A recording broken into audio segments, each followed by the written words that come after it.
Un bon matin, la dame a pris ses bagages et... Toi aussi. Est-ce qu'elle est partie comme ça sans problème? Tu exagères, tu es aussi une femme. Tu ne peux pas vivre heureuse quelque part. J'abandonne le boulot et je pars. Non, il y a une raison. Please. Ça s'appelle incompatibilité d'humeur. Qu'est-ce que c'est qu'incompatibilité d'humeur? Mais quand vous ne vous entendez plus et qu'il y a des problèmes. Quel problème? Quand une femme veut déjà partir, elle cherche des prétextes tels que incompatibilité d'humeur. Quel foyer conjugal ici, il n'y a pas de problème là à l'intérieur? Quand ça prend déjà des proportions, ce n'est plus normal. Quelle proportion? Si on fouille au fond de cette histoire, on va voir un homme là en dessous.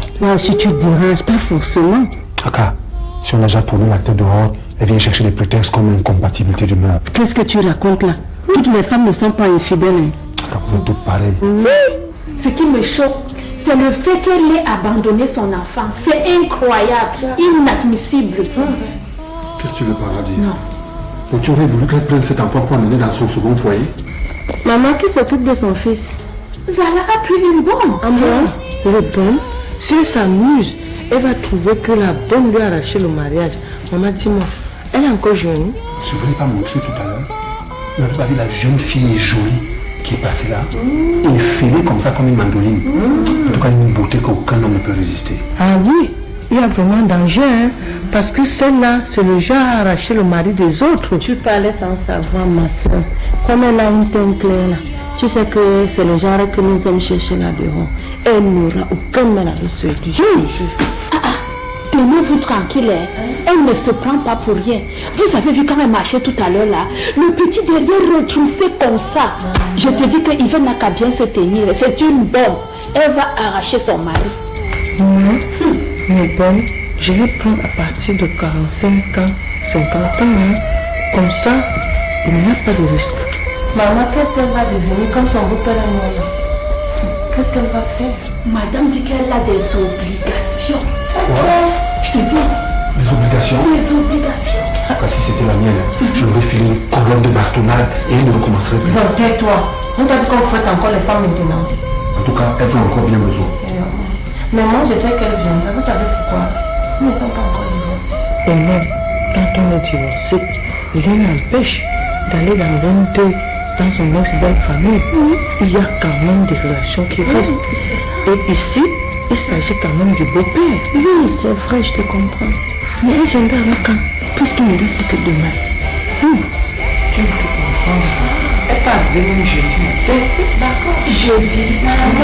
Et qui va s'occuper du marché? L'organisation au village, la nourriture et tout ça. Elle doit être là cette nuit. Zala n'est pas séparée.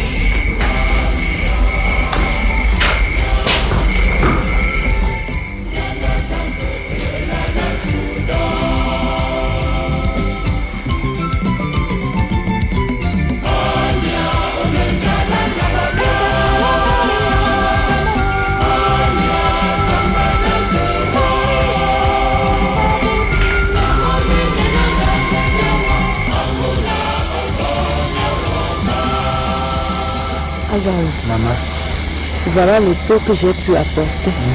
Tu sais toi-même que je ne travaille pas. Ouais. Je me débrouille avec mon petit commerce de tomates. Merci beaucoup maman Yossa. Mais vois-tu, ce n'est pas tellement le montant qui est important. C'est le cœur. Moi non plus, je n'ai pas grand-chose. Merci.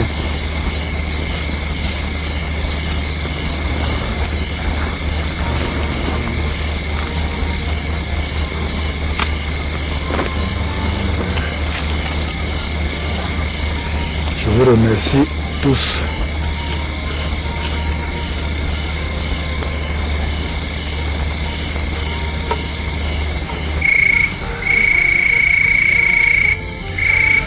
Ça me fait 21 000 francs ici.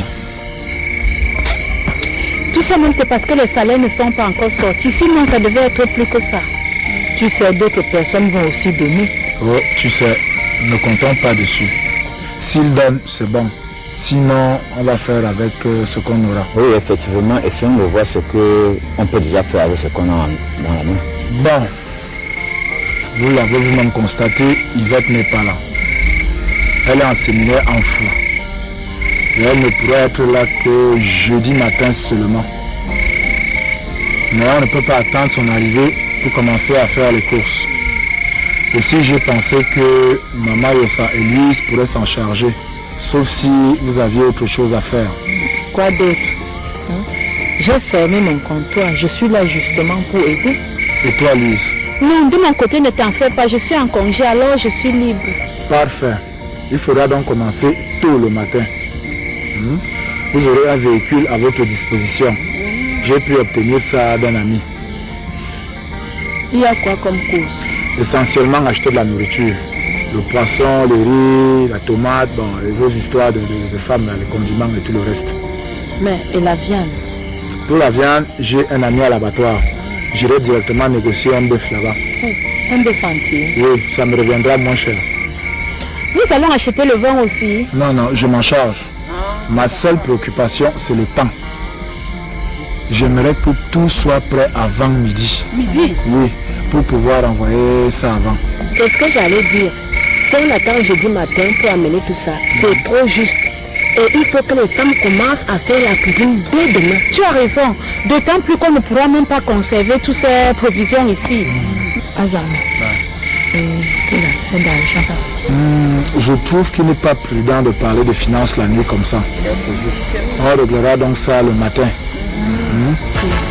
Bon, ben là, je crois qu'on a fait un peu le tour de la question. On peut aller rejoindre les autres.